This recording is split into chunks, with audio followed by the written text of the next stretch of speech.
എൻ്റെ പുതിയ വീഡിയോയിലേക്ക് എല്ലാവർക്കും സ്വാഗതം.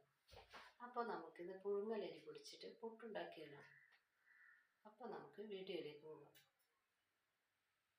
ആദ്യം നമുക്ക് പുഴുങ്ങലരി കഴുകി എടുക്കാം. ഇത് ഇന്നലെ കുതിർത്ത് വെച്ച പുഴുങ്ങലരിയാണ്. ഇനി ഇത് നമുക്ക് പൊടിച്ചെടുക്കാം. ഇത് നമുക്ക് പുട്ടുപൊടിയായി നന്നായി വറുത്തെടുക്കാം.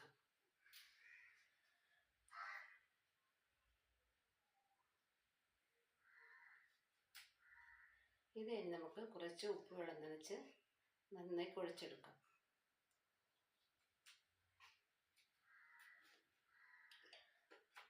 അപ്പോൾ ഇനി നമുക്ക് പുട്ടുണ്ടാക്കാൻ തുടങ്ങാം.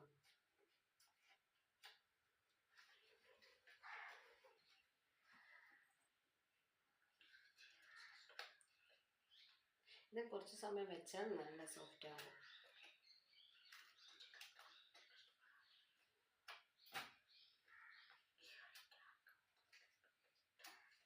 ഇത് നമുക്ക് പുട്ടുണ്ടാക്കിയെടുക്കാം.